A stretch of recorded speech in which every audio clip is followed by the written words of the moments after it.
This Codex review will cover the other two Chaos Space Marine factions, the Thousand Suns and Death Guard. Hold on now, before we get any further into this review, I need to make a quick amendment to my Chaos Space Marines review. I talked a lot about Warp Talons and I completely forgot to include them in the video. So, firstly, Warp Talons are a 5-star unit. They have built-in Deep Strike, which is great for getting into combat. After Deep Striking, they also have the ability to completely ignore Overwatch, which is really good for getting them in safely. Additionally, they have a good 12-inch movement, keeping them mobile even after their first charge. You drop them in with a Chaos Lord, or by themselves, and charge the backline. The main reason these guys are 5 stars over Raptors, and many other Deep Striking units in Chaos, is the current meta. The current meta favours Space Marines and other high save but low to no invuln save armies. The -2 AP on the Lightning Claws really helps just tear through those high saves, and the rerolls to wound just pile on the extra damage further. My only complaint about them is they're a little expensive at 19 points per Warp Talon, but those points can be quite easily made back after tearing through a couple of squads. I'm also not a huge fan of their default 2 attacks for a melee unit. Admittedly, you do get +1 attack on the charge, thanks to them being a Space Marine, but it's still so low that I'm worried about the low attack count.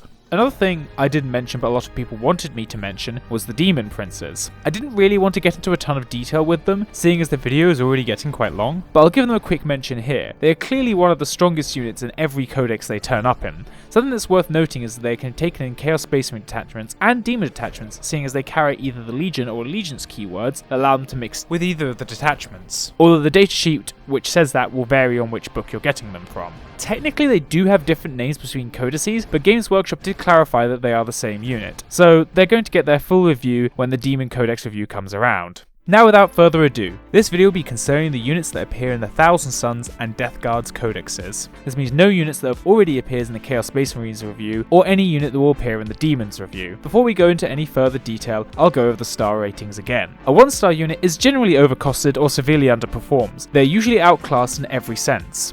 A 2-star unit is very situational or requires a large commitment in order to make work. A 3-star unit is a unit that works in casual play. It doesn't really make it into many if any competitive lists, but functions well on its own or with other effective support units. A 4-star unit is a semi-competitive unit. It sees some play in competitive lists, but usually is more of a tech choice. A 5-star unit is a competitive unit. It'll turn up regularly in competitive lists or is part of a particularly powerful strategy in competitive.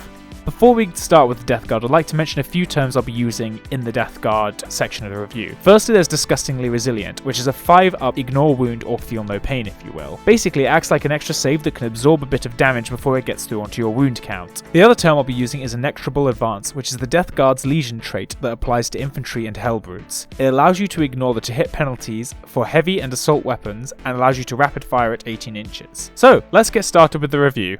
Starting at 1 star, we have the Sorcerer on the Palanquin of Nurgle. With very similar abilities to the Sorcerer and the Terminator equivalent, what makes this one so much worse? It all comes down to the extra cost. You're only getting a slight increase to the toughness and wounds, but you're losing the ability to deep strike with the jump pack and the Terminator suit, and also losing an inch of movement. I guess you're also getting some extra attacking with the Nurglings, but they're pathetically low 2 strength. They're going to do little to save your Sorcerer once in melee. I think this unit is just a little bit out of date. With points cuts to him, to take him down to a similar level to the Terminator Sorcerer, I can imagine him being somewhat playable. Next up in 1 star, we have Volgarar Thrice Cursed. If you even remember these guys, they came with the Galapox Infected set from the Kill Team box set. I'm covering them here rather than in their own thing, because I can't really think of a place to cover them elsewhere. Anyway, the whole set is pretty bad. They don't fit into a battalion because you cannot take duplicates of any of the Galapox Infected. Furthermore, you can't build any of the other detachments, so to include them in a battle-forged army, you'll need to be putting Chaos units that won't be getting the benefits from any sub-faction traits, or put them in a worthless patrol detachment. Worthless in the sense they're not giving you any command points. To add to the weirdness of the Galapox Infected, they all need to be set up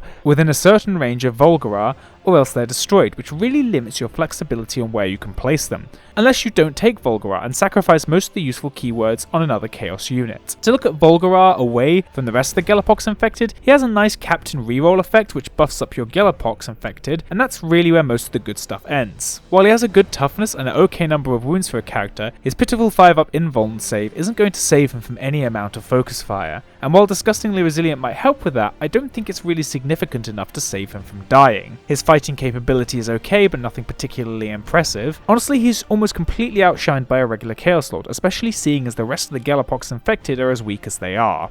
Next up is the Glitchlings. They are a really cheap troops choice, but you can only take 4 of them in one unit. The only thing saving their incredibly low toughness is a nice 5-up invuln save and a -1 to hit at range. The problem is they can't shoot back, nor are their melee weapons good enough to kill things in melee as soon as they charge in. This leads to the wonderful case where your unit is completely worthless in combat. They could be nice for holding objectives, but the moment anything looks at them in a mean way, they're probably going to evaporate. You can't even take more than one of these units, so you can't dump out a ton of cheap troops. Not that you could even build a battalion with them, because there's only one HQ option for the Galapox Infected, which you can only take one of, as he is a named character. Next up in 1 star is the Vox Shamblers. This is probably one of the best Galapox Infected, and they still make it into 1 star. If they could be taken in just Death Guard, they'd probably be a lot better. They're a small squad with a decent stat line, and a bit of AP on their melee weapons. All previous complaints about the Galapox Infected is what brings these guys down. That and their tiny squad size. I wish they could be taken in larger squads, especially seeing as it would make their deep strike stratagem a lot better. Next up in 1 star is the Biologist Putrefier. He costs far too much for his stat line, and his ability to improve your plague grenades is both too short range and too insignificant for you to want to use grenades for. Grenades are usually far too short range to make good use out of them anyway, especially seeing as most of the time you're in range to throw them, you're either better off firing your better guns, or you want to keep as many models around to make the charge easier. While he does try to fix one of the major issues with grenades, that being their strength is very low, it still isn't good enough to make the commitment of getting in range to use your grenades.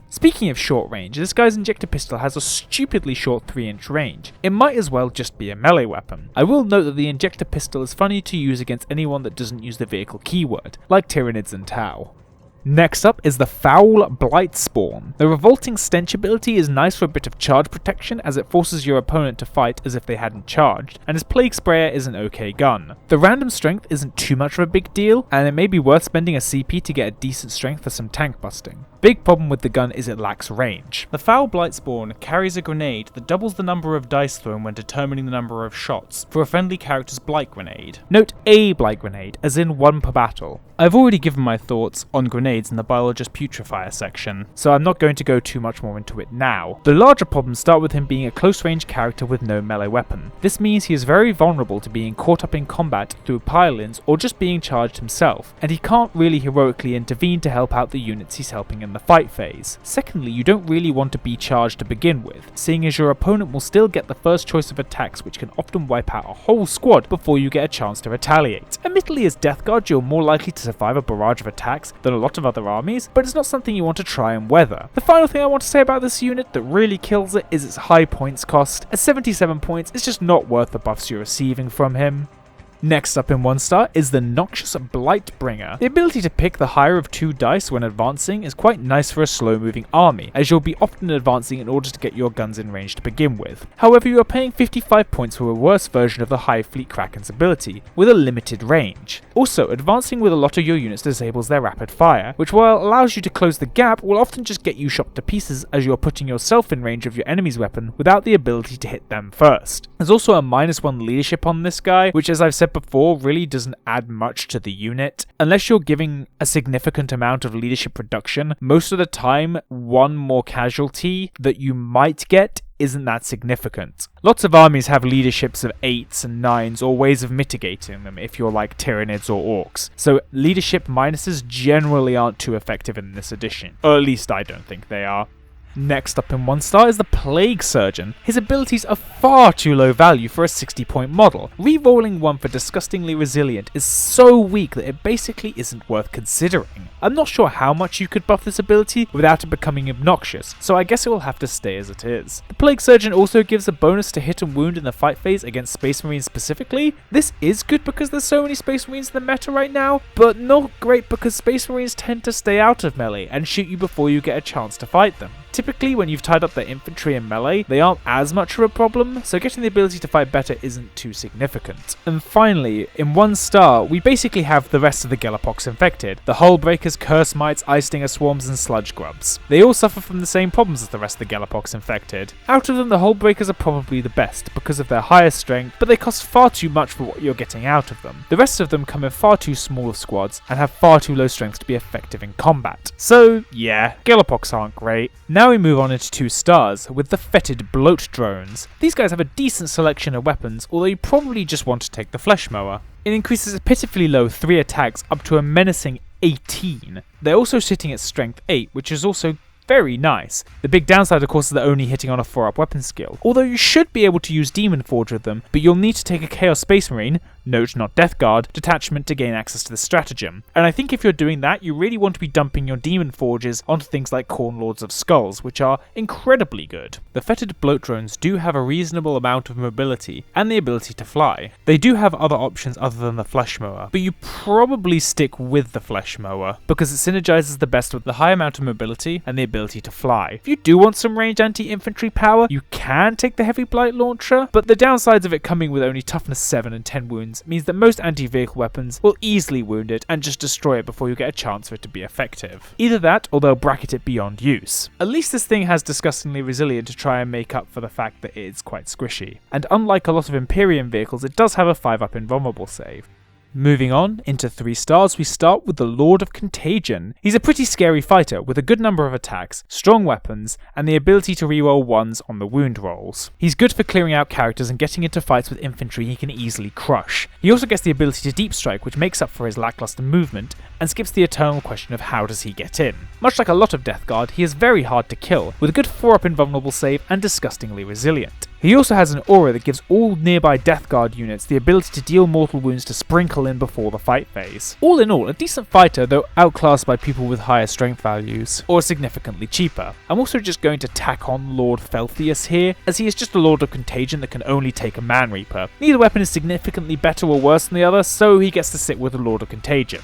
Coming up in 3 stars is the Plague Marines. For 5 more points than a regular Chaos Space Marine, you're getting +1 toughness and disgustingly resilient at the cost of -1 movement. You really could treat Inexorable Advance like a Legion trait, although I'd say it's a bit better than most of the Legion traits. You also get very slightly better melee by default, but it's not a huge difference. However, 5 points is a really significant amount for your troops choice, and these costs add up quickly. They also lack a lot of punch without having to invest significantly into them. Out of the weapon choices you can put on these guys, I'd personally rate the Blight Launcher and the Flail of Corruption as the best weapon options. Unfortunately, you can only take 2 of each of these weapons in a squad, though they complement each other well, as the Blight Launchers can lay down fire while you advance the squad into combat. The problem is your Flail guys can't shoot, and your Blight Launchers will be not that great in melee. Alternatively, you can kit the squad out with full melee and give them all bubotic axes and plague knives, but that knocks the points cost of each Marine up to 21, which means they'll be focused very hard. I guess throwing them in a Rhino could help this, but you're bolting on even more cost onto your troops choice then. So the way you'll probably end up running them is in a minimum size squad and give them no equipment and just soak up anti-infantry shots they can resist pretty well thanks to their above average toughness. Next up in 3 stars is Poxwalkers. Poxwalkers are terrible, according to their stat line. A 5-up weapon skill, no range, low toughness, no save. All in all, they look pretty garbage. However, you can improve their terrible weapon skill by putting them in a squad larger than 10 models. Using the combination of Typhus and Putrescent Vitality, you can also bring their weak Strength 3 up to a nasty Strength 5, which is good for bopping infantry. What's better is every model you kill with the Poxwalkers gets added back to the squad. Here's the downsides though. Firstly, you need to pay reinforcement points for any Poxwalkers that go over your maximum squad size. Secondly, you can't cast Putrescent Vitality more than once a turn, so you can't have several hordes of Strength 5, Toughness 5 zombies. Finally, their melee weapons don't have any AP, so even if you do get into combat, you're going to end up tar-pitting your opponent more than you're going to be killing them. I will say that I do find it quite funny that these guys get 2 attacks, while normal Space Marines are all stuck with 1. If you take away the reinforcement and spellcast limit, these guys are some of the best units for soaking shots in the game. But as it is, they're really good in narrative and open, but those modes are hardly balanced. These guys are just kind of mediocre in matched. Next up in 3 stars is the Tallyman. Typically when you see CP generation, they either come on relics or warlord traits, so freeing up that slot for something good like the suppurating plate is probably worth around its points cost. It might feel worse when you're rolling, but statistically speaking, a 7 on a 2d6 is just as likely to come up as a 6 on a d6. He also gives the ability to reroll all failed hits in the fight phase, which is good for an army that wants to get into melee. So why isn't the Tallyman higher? He's costed pretty well for his effect. Well, the Death Guard don't really have a ton of great stratagems to use, so if you're building the standard 2 battalion 1 specialist detachment, you're not really going to be running low on command points if you're using them sensibly. The other problem is that the best melee units in the Death Guard either move a lot faster than the Tallyman or have deep strike, so he won't be in range when you need him most due to his slow movement. Also, his plasma pistol kills him if he fails the overcharge roll, which honestly makes no sense. I know quite a few of the Death Guard characters just carry plasma pistols, but I feel like that's a rule that needs to be changed, especially seeing as minuses to hit make it more likely for you to kill yourself. I mean, what kind of sense does that make? Mephitic Blight Haulers are up next. They're pretty mobile for a Death Guard unit, which is good for getting them into range of their weapons. Admittedly, the only short range weapon is their Bilespur, but it is good to get in range of all of your weapons. Their weapons are mostly designed for busting tanks, but you do have some anti-infantry in the Bilespur. And if you bring them in a squad of 3, those weapons are getting up to a ballistic skill 3 rather than the usual demon 4 up. They also never suffer the penalty for moving and firing heavy weapons, so their 3 up is going to be somewhat consistent. With the invulnerable save and disgustingly resilient, they are pretty annoying to kill. Another bonus of this unit is it gives cover save to all nearby infantry to make a tanky blob of units moving up the board. The best things about these vehicles is they can be taken in a squad that stays a squad after deploying and has 8 wounds a model. If you're at all familiar with the AdMech, they're a lot like the robots, but more mobile and with less anti-infantry firepower. The only downsides to these guys is their steep point costs are 102 points per model, which taken in a squad of 3 is 306, because you want to be taking them in a squad of 3 because of the improvements to ballistic and weapon skill. This can become quite problematic if you are trying to build an outright detachment with the Mephitic Blight Haulers. Also, the Blight Haulers have to slow down to keep up with the infantry in their cover giving aura, as the whole unit has to be within 7 inches, so no conga lining here. Finally, in 3 stars, we have Martyr. The big Primarch of the Death Guard is here at 3 stars. So if you look at his pure offensive power, he is pretty strong when in range. He can hit several units with his lantern, but it's still only 1 shot per unit hit, so unless you're stacking several vehicles in a line for Martyr to destroy, I don't think you need to be too scared of the lantern. Silence, on the other hand, his big scythe, is where his combat abilities shine. Getting 18 attacks on his top bracket at strength 8 is really good for tearing through most units, especially seeing as it will be wounding on at least a 3 up, because of his ability to reduce the toughness of nearby units. The eviscerating blow is still worth using on multi-wound models, as it will be doing somewhere between 8 and 17 wounds on average, depending on your opponent's invuln save. Speaking of Martyr's melee though, he has the ability to do an extra D3 mortal wounds, sometimes, to all nearby enemy units at the start of every fight phase. This means your opponent doesn't really want to be getting into melee with him, as well as a bonus when you're putting him into melee. So his offensive capabilities are good, but how are his defenses? Honestly, not bad. A 4-up invulnerable save and disgustingly resilient make him a pain to kill. His 3-up save and only toughness 7 do hurt quite a bit, especially seeing as toughness 8 is one of the most important thresholds currently. It means things like bolters have double the chance of getting a wound through on Martyr. Despite all this, I'd still say he's pretty tanky. The problem is, he's 470 points, which is about a quarter of a normal army, and a lot of things threaten to kill him that will easily outrange him. He's such a big target, and there's no way you can screen for him due to him having over 10 wounds. This is the thing that lets these huge characters down that have all these cool abilities. A 4-up invulnerable save will only buy you so much time against the barrage of anti-tank stuff it's going to be eating, and 470 points is something that your opponent will be more than happy to focus fire several turns on.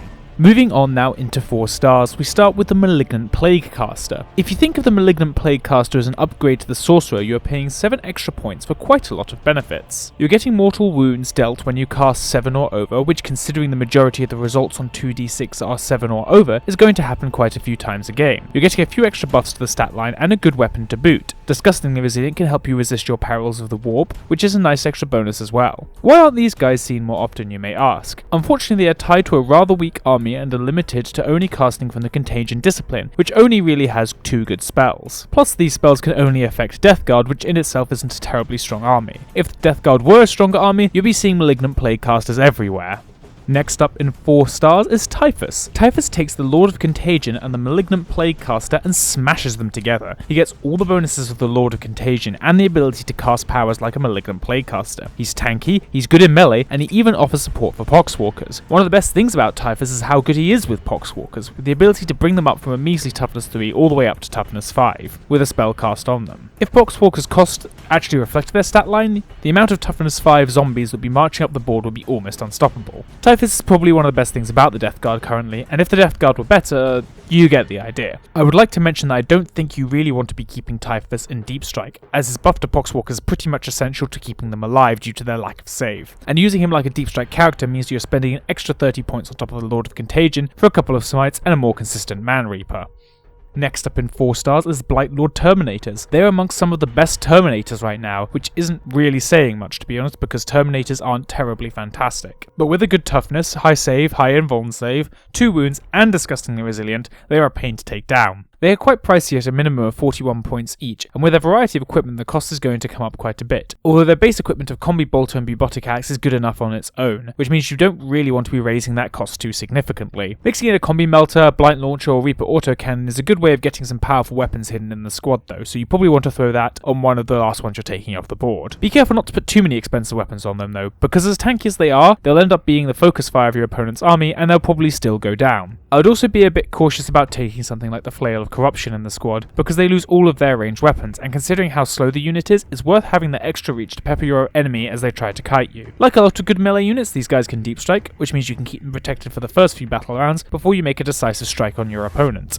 It also puts you in range of your melter gun if you take that, and puts you in a good range for a charge. Fetherless's cohort is a little worse than normal Blightlord Terminators due to the smaller squad size and the lack of weapon options, but Blightlord Terminators are already pretty good, so I'm going to bundle them in here as well. Next up in 4 stars is the Death Shroud Terminators. Death Shroud Terminators are the fully melee variant of the Blightlord Terminators. They sacrifice all of their range to get even more melee focused. They have an additional attack on top of the Blightlords and an extra strength to boot. Hitting with their Man Reaper brings them all the way up to strength 8, which is a key threshold for tearing through infantry and wounding all vehicles more reliably. They keep all the tankiness of the Blightlord Terminators and also get the bodyguard rule to protect the characters they're deep striking in with. In fact, they also have an aura that gives the characters they're protecting an extra attack, which means when they all deep strike together, the characters will be hitting even harder, though the main character you're going to be sending them in with is going to be the Lord of Contagion. All these bonuses come at the cost of 1 point more than a normal Blightlord Terminator. The only downside is the previously stated lack of range, with their only gun being a measly 6-inch strength 3 flame pistol.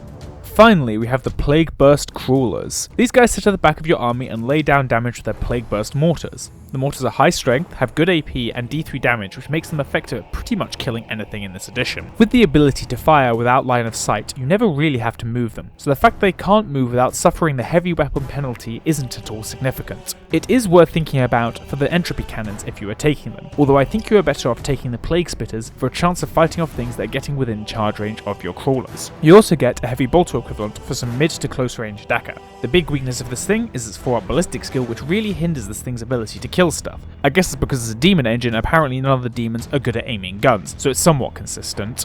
The Death Guard do not currently have any 5-star units. Due to a mixture of them being one of the first codices released, and also rampant power creep, they've sort of been left behind to rot. Ironic, really. They've had a few sparse tournament results throughout 8, but never have really had their time in the limelight, like many other factions. Hopefully they'll get some good buffs in Psychic Awakening. Before we get too bogged down in lamenting the poor Death Guard, let's move on to the second half of this video with the Thousand Suns.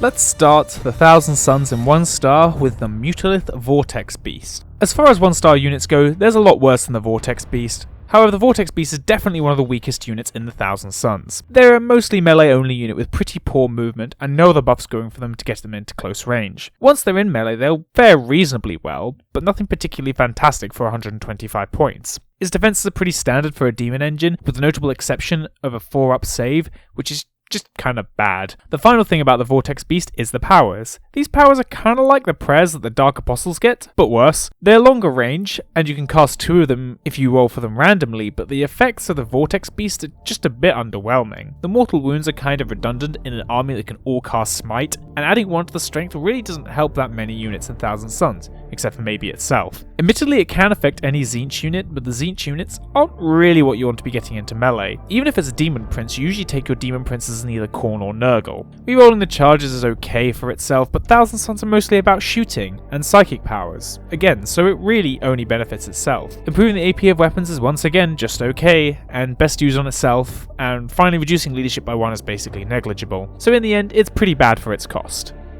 Moving on into 2 stars, we start with Tzaangors. Tzaangors used to be pretty popular at the start of this edition, and I think of them a lot like Orc Boys. They're both a low point cost and melee focused. Boys do have more attacks, but Tzaangors get AP on the better of their 2 loadouts. Both Boys and Tzaangors have access to stratagems that allow them to fight twice. Tzaangors also could take a breakhorn that basically makes them move and charge like Evil Sun's Orcs Boys. So why aren't Tzaangors a 5-star unit like Boys are? Firstly, the jump. The jump allows you to get your boys from a safe location where they aren't getting shot to pieces and place them where your opponent doesn't want them. The Tzaangors just can't do that. The closest you can get is with warp time that allows them to move again, which is nowhere near as significant. Secondly, there's war bosses for orcs that allow them to advance and charge, which the Tzaangors do not get. And thirdly, there's unstoppable green tide which can bring all your boys back. where Zangors don't have any way of bringing themselves back. Upside the Zangors get over the Orc boys is the 5-up invuln save, which applies in both melee and while being shot at. Although if you're going by the Saga of the Beast rules for the KFF, Orcs also get the 5-up invuln save in both melee and while being shot at, although that is a bit of extra cost added on. I'm not sure really how you could improve the Zangors significantly without breaking them. To make them good, I think you'll need to have them able to be affected by cult psychic powers, specifically the spell from the Cult of Duplicity, as it allows them to be affected by a spell that will be able to put them in combat faster.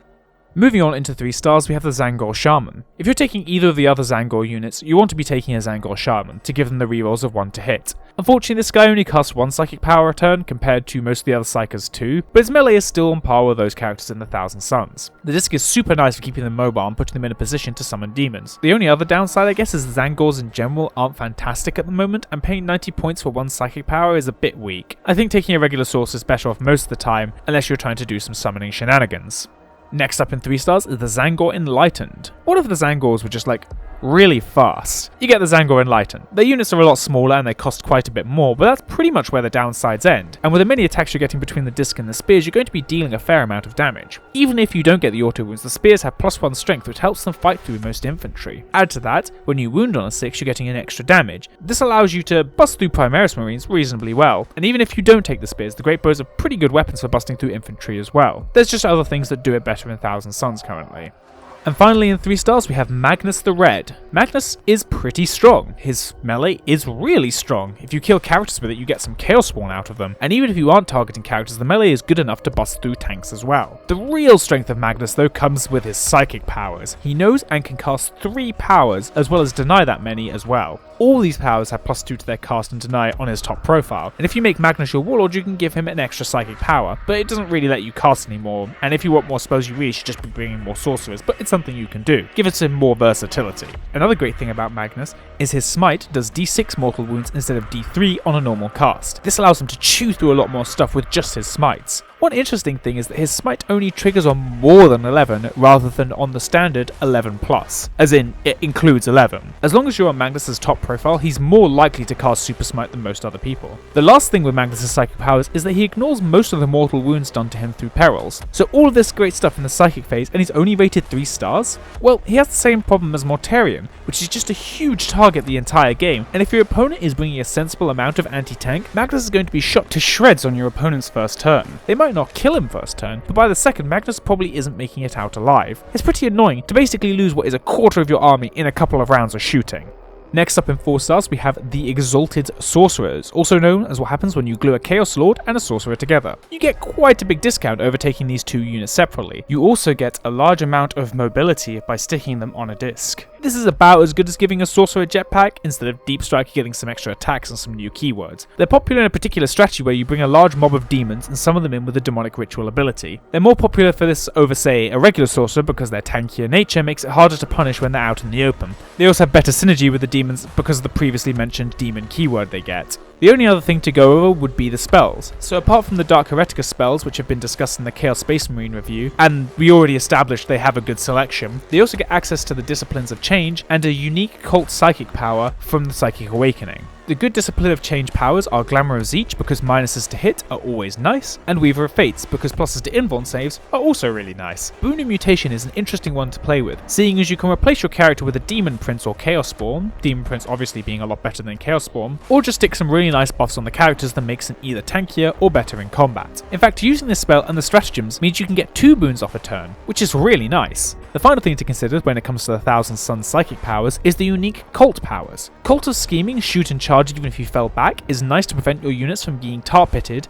although if your opponent is playing well, they should be wrapping your units so they can't fall back. Cult of Time's Restore model is nice if you're hitting them on Terminators or other expensive infantry, although I think you're better off taking this on the unit itself rather than on your Exalted Sorcerers. Although I think the best cult power is the Sorceress Facade from the Cult of Duplicity, which basically gives the jump to Thousand Suns. Unfortunately, it can be only used on Cult of Duplicity units, so no Zangors, but you can use it on any unit, not just infantry who like to jump. This means you could be teleporting up Mauler Fiends and Defilers to be putting them in their threat range immediately, which is very annoying for your opponent. So yeah, Thousand Suns Psychic is good. Oh, and before I forget, you can technically give this guy 3 power swords. I'm not sure what you would do with 3 power swords, and seeing as you only get 1 extra attack for taking 2, there's no real reason to do it, but hey, you can have 3 power swords. Hold him one in his teeth or something. I don't know. The reason these guys aren't quite 5 stars is because the Demon Princes outshine them so much. Demon Princes are such a good unit, and it just sort of ousts the Exalted Sorcerer. Next up in 4 stars is the Scarab Occult Terminators. They're pretty much like the normal Chaos Terminators in terms of stat line. However, they get the All is Dust ability, which means they're getting +1 to their saving throws if they're being hit by damage 1. This shouldn't be too relevant for Terminators, you may think, because they already have a 2-up save. However, this basically gives them the ability to ignore an AP when they're being hit by damage 1.